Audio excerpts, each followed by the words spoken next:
Positive also, double-digit growth on last year. Algeria has been particularly soft, driven by the political situation there, obviously, and some business and investment uncertainty. But that's also then countered by Tunisia and Egypt, which have had a fabulous year.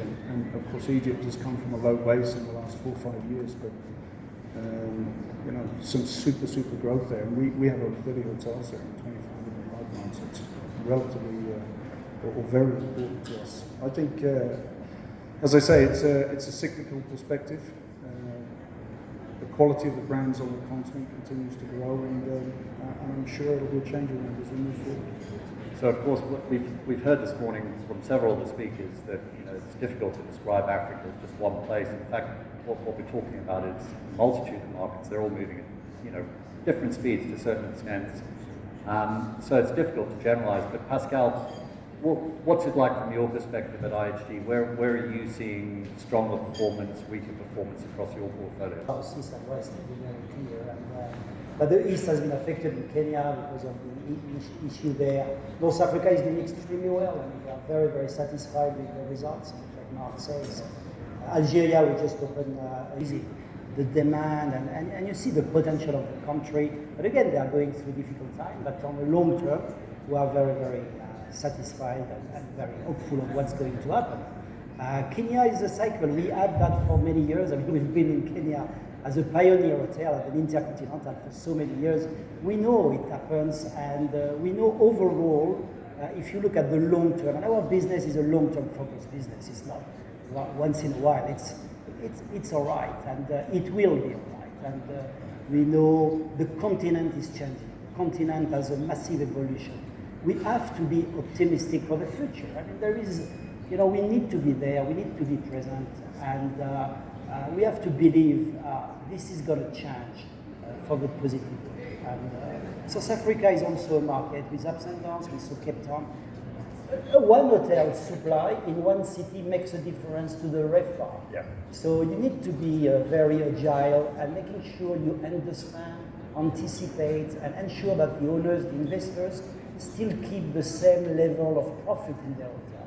That's more important, and that our guests get the right guest experience, because it's so important that people come back, because the world has become more resilient. People get used to everything that is happening, and that's why there is an optimistic view about the future. Well, I don't think you can be in the hotel industry if you're not an optimist, frankly. Tim, from Radisson's perspective, it's quite interesting listening to Pascal and Mark. A few years ago we were talking about Egypt and Tunisia, and it looked pretty bleak at the time. Frankly, if you're a Tunisian hotelier this morning, you're not happy, because Thomas Cook apparently owed Tunisian hoteliers £50 million. But let's set that aside. How's it looking from Radisson's perspective, and where do you see the bright spots? I mean, like my colleagues have said, we also don't look at Africa as one basket. You have to look at the different countries. Nigeria has been a huge success story for us. We've also had a great time in Dakar. Abidjan's had a good year. So there are some real bright spots there. Tunisia's bounced back. Egypt's bounced back incredibly strongly. Sub-Saharan Africa a little bit softer, but I would point to our ability. What we've done is we've introduced a kind of a new operating model into our hotels in Africa, and what that's enabled us to do is stay far more nimble, far more agile, and react more quickly to some of the market trends. Because there's not a lot we can do as hoteliers about the market trend. What we can do, though, is run our businesses as well as we possibly can, protect the bottom line, and make sure that market share isn't being eroded. And that's where we've really been focused. And whilst South Africa particularly has had a difficult couple of years, what I'm proud of is our ability that we've still been able to deliver what we said we were going to deliver to our owners in those markets because of the actions that we've taken. So I think as the market develops and as Africa becomes a more mature, let's say, place to do business, those things become much more relevant. And how we operate hotels, and how efficient we're able to operate hotels, and making sure that we do that with a local approach will be absolutely critical to the future success. It's quite refreshing, actually, to hear you guys up here talking about protecting owners' bottom lines. I know there's a lot of that audience, and I'm sure that'll keep you happy at the same time as trying to keep guests happy. It's a fine balancing act. Just let's talk about existing portfolios, and I've just actually noticed Tim's socks, which do stand out. Mine zebras, but Well, I was told that you wear loud socks to Aga. Yeah. So these are from one of our brands. Actually, these are Radisson Red socks. really, So Clearly nobody told me. no. I guess I got a Radisson blue suit and Radisson red I socks. mean, the audience will draw their own conclusions from this information. Let's just talk about existing portfolios. Pascal, you folks, interestingly, were in Africa really early. You were talking about Nairobi earlier. That was late 60s, Kinshasa, with Intercontinental, hopped in 71, I think, in Johannesburg, where I started my career. Yeah. Not in 71, but with Holiday Inn. But, I don't want to put you on the spot, relatively speaking, you have, 6,000, 7,000 rooms now, and not as many hotels as certainly these two folks. What do you put that down to? Was Africa, did you just, because, if we were discussing this in China, it would be a totally different discussion. Was this just a different focus? Was there, and is that focus changing in terms of the priority of Africa for IHG? Yeah, so we just go back quickly to history. So we were a pioneer in Africa with Intercontinental, and we had many of them in almost every country. And then we had Holiday that was brought in, and then all of a sudden we had two brands that were very agile. Our owners at that time were government. And the government model just started stopping, and they were not investing in the brand anymore. And we were left with some hotel that the brand was not up to the expectation, and so slowly by surely we moved away from these hotels, because again, the guest experience is very important, the brand is critical. Then we had the second phase when we started working with some partner, and South Africa, for example, and a new model introducing the franchise, which for us at IHG is 80% of our portfolio globally is franchise, and start having really great results in South Africa, and kept a couple of hotels around East Africa and West Africa. So what's today? But we're not as certainly aggressive to really grow this market. Why? Because we are a company that are making choices, and China for us was a focus, as you say. I mean, US and China. And China today, because of our investment, we are the number one international company. In Africa, we are not. I would say by choice at that time. But of course, with the acceleration of the continent and what we see, we'd like to accelerate those. And the way we want to do it is through partnership. First of all, it's more a franchise model that we want to push in Africa.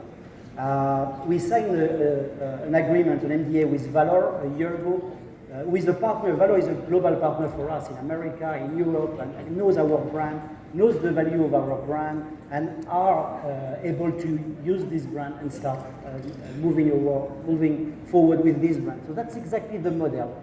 We don't believe we can do everything. Great brand, great distribution, no value that we can add it, but sometimes we don't have the local knowledge. We want to use this partner for the local knowledge, helping us operate it. Again, we just signed very recently, just now, the same NDA with Aleph, which will help us in different parts of Africa to use the same model. And our franchise model in the region is extremely strong. We are part of Europe, Middle East, and Africa, and on 1,100 hotels, 600 hotels are franchise. So we have behind system, processes, digitalization. We can train people remotely and so on. So that's the model we want to adopt. So more technology, more partnership, more delegation of some of the management of our brand by specialized people. Fair enough. Tim, from Ranason's perspective, I mean, you folks theoretically arrived a little bit late. 2000 you opened in Cape Town, but you've been on a bit of a tear, frankly, ever since then. I don't know what Mr. McLaughlin's doing, but he must be a busy man. That's right. And you've got, 40 hotels, 9,000 rooms, and sort of rapidly heading towards a target of, I think your 2022 target was 23,000 rooms. Yeah, 130 hotels. Yeah. We've got about 100 hotels today in operation and in the pipeline. and we want to have 130 by the end of 2022, which I think is a pretty soft target actually. We can get. You think it's a soft target? Your development guys are sort of, you know, a bit of mattress in there. I don't want to say anything too much, but soft target. I mean, we signed 12 hotels this year, so we're proud of Yeah, that. 12 is not very many. Let's be honest. Andrew, come on. We came to 99, so we're 20 years on the continent, so we had to play a little bit of catch up. We were, however, the first company that came in and invested, so we formed a JV in Africa in 1999. I think we were the first to do that, along with an investment platform which we called Africa, a trio of Scandinavian banks. So we had the ability to go to hotel owners and say, this is a great project, let us help you finance it, let us help you complete it. And that really kick-started what I would say is a great success story. Radisson Blu has been the fastest organic growing brand in Africa for the last 5 years, and long may that continue. We strongly believe in Africa. Since we came here 20 years ago, we've been one of the fastest growing, as you say, and it's a massive part of our future. With our ownership having changed now, and we're fully owned by Yin Yang, a Chinese company, the alignment between China and Africa is very clear for everyone to see, but it opens a door to an incredible number of opportunities forward. When you consider that our Yin Yang partner has a loyalty program with 148 million members, it's the largest in the world, and 120 million of those members are in China. And when that loyalty program is able to earn and burn the points in a Radisson Blu or any Radisson hotel, I think that represents a fantastic opportunity for us, particularly here.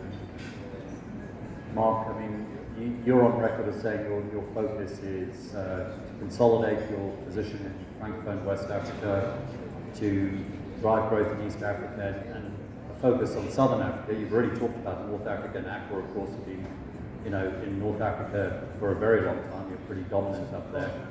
Now, can you just expand on that a little? Where are you sort of directing most effort in terms of both brands, which is difficult to keep up with because you've got what, 37, 38? 38. Yeah.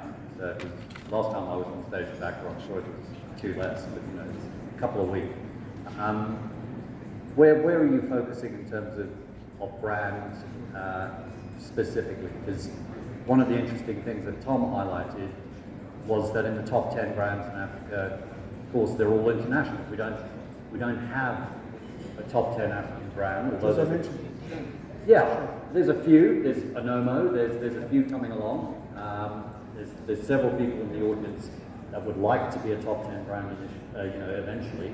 Where are you focusing your efforts in terms of brands? I mean, you're right with your comments of our focus on East Africa and Sub-Saharan Africa, which, given the portfolio of brands, and yes, there's a huge portfolio, but let's be clear,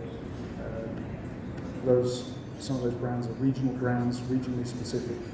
Accor essentially has 12 key brands, all present on the continent, present or coming. Our focus very much East and Sub-Saharan Africa. You saw there in the top 10, I think Ibis was sitting 4. It's quite an interesting one, the growth in the eco mid-scale segment across the continent, amongst the international brands, Holiday Inn, also Pascal. That's been interesting to see. I mean, for us, key focus for us is Mantis. Obviously, we're 1 year in with Mantis. It's been an interesting merger. It happened just before I arrived last year. This huge corporate infrastructure that is Accor, fast approaching 5,000 hotels, and Mantis, which is a totally different organisation, headed up by Paul and Adrian Gardner, 2 absolute entrepreneurs, very active in that eco-tourism space, which as we know is a growing element of our business, not only in Africa but worldwide. So that's a key focus for us. They understand luxury and they understand guest experience, which is again another interesting topic for us. So that's been a great merger and acquisition, a great collaboration, fully integrated with the system, fully integrated with the loyalty program.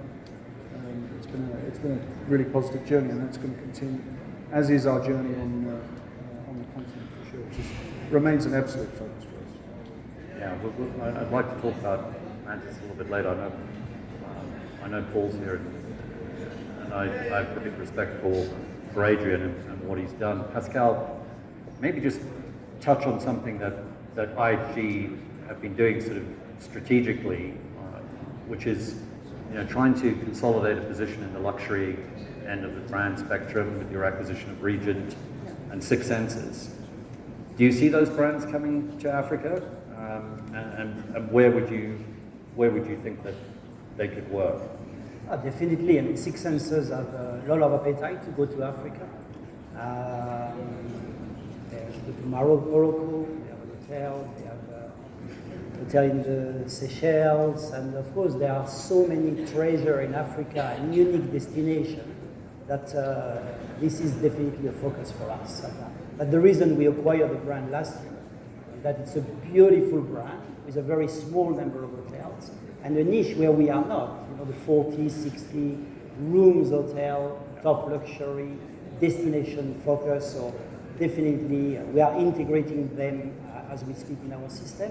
And there is, of course, a strategy to move them where we were never able to go and grow our portfolio, but grow also the destination for our IG Rewards Club member and other to really senior destination. Regent, if there is space in large heavy, it's not obvious that we can bring Regent here. Continue growing Intercontinental, and another brand which is in demand, especially in South Africa, is Kimpton. Especially with some of our partners who knows the Kimpton from the US and the rate and the type of positioning they have, are really keen to bring them places like Cape Town or Joburg Center and so on. So again, a bit of more variety of brand, keeping still the two pillars, Holiday Inn and Intercontinental, of course. Holiday Inn Express is also a massive potential. We are starting having demand. This Holiday Inn Express is always coming when markets are maturing. So after the Holiday Inn, what's next? And that's we can see and feel already for South Africa, and we see the demand growing and some investors thinking about that brand to develop in some part of Africa. So yeah, more brand, more varieties. Again, agility to understand deeply the market and be really bringing the right brand, right partner, right place, and the right support behind it, just to make sure it's successful for everyone. Yeah, I have to say when Kimpton started in California, sort of 20, 30 years ago, I doubt they imagined they were going to be in Africa, but it certainly got momentum in Europe. Tim, I just wanted to pick up something that you were saying about Yin Yang and your parents and the sort of the Chinese alignment. It was very striking earlier on in Hannah's presentation, which I thought was excellent, where you looked at the rail network. I was just in Djibouti before I came through here, and many people in the audience will know that pretty much everything in Ethiopia has to come in through Djibouti, through the port, and essentially it's trucked in. That's a 3-day journey. The Chinese have just opened a railway line, which has cut that journey time from 3 days to 8 hours. So you now have an electrified railway, which looks absolutely state-of-the-art. Frankly, it looks better than most of the railways in the UK, certainly. And it's going to run, and it does run straight into the middle of Ethiopia. And we can see the grand plan there. When you sort of rewind, hotels, of course, were always at transport infrastructure. They were always at railway stations, and then it was replaced by airports. But railway is going to become pretty essential in Africa, and rather like the jump to mobile. Do you look, when you're looking at your growth plans, how do you factor in that type of grand plan infrastructure that's going on? And have you got an inside track through your parent? We hope so. Yin Yang is, like most all large Chinese industry conglomerates, is state-owned. So yes, we certainly hope that big infrastructure projects coming into Africa, that often we've seen already actually with big infrastructure projects that have been completed in Africa, if there's a hotel there, there's often a clause which says that the operator should be X, Y, Z, and somehow related to Chinese business. And I think that gives us a very important advantage when we look at the kind of the grand plan for Africa. You know, and I mentioned Afronord earlier was our initial investment vehicle to be able to expand into this continent. But now moving forwards, you know, with a Chinese partner on board and the scale of investment that China has into Africa, I think that's going to to our ability to be able to move quickly and cap some of those key projects which are attached to the infrastructure you're talking about. So yeah, I think exciting times ahead. And for China alignment for sure. We're obviously in Ethiopia. I first came here 6 years ago, and the transformation in that period of time has been extraordinary. I was talking to Mark earlier, you said you had been here 15 years ago. I don't know, we've no doubt got some rankings here. This is obviously an extraordinary country with an extraordinary range of attractions and places that people want to see. You know, you've got Aksum, Gonda, Harare, the Danakil. I mean, the list is literally endless.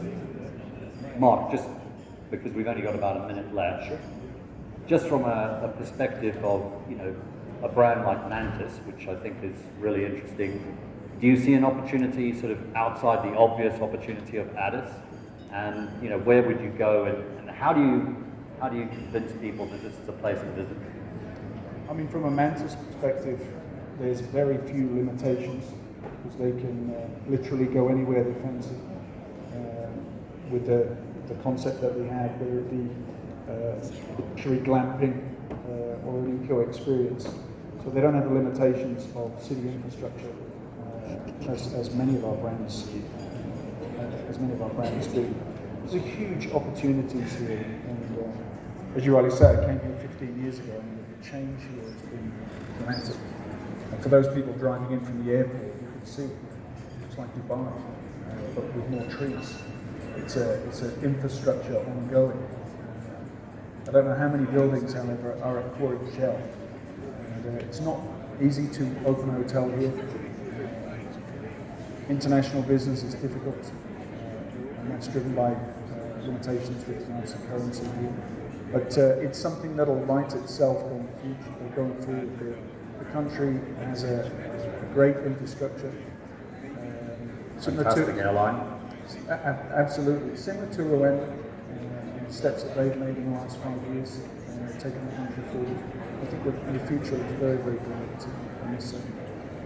We're actually out of time, but Pascal, just from your perspective, I mean, Ethiopia. Exactly. We have 3 hotels under construction. We just can't wait to open them. A great Intercontinental, Holiday Inn as well. So it's coming. It takes a bit of time, more than we thought, but it's what it is. And you know, we have to be optimistic, and we have to be at the same time patient and cautious. And that's, I think, what we need to do reasonably with everybody. But yeah, the brands are coming, and we want to continue growing. And this country, this city in particular, needs our platform. Tim? Yeah, I mean, we're delighted with the hotel we have here in Addis, but we also have another one under development and a hotel in Bishoftu. And we're looking at other opportunities further afield outside of Addis, actually. Because as you say, the country it's got some incredible attractions that the rest of the world don't know well enough yet. So if we can get there and put good quality accommodation there, I'm sure we'll be very successful. So yeah. Well, ladies and gentlemen, you heard it here first. If we can just thank the panelists, and thanks, guys.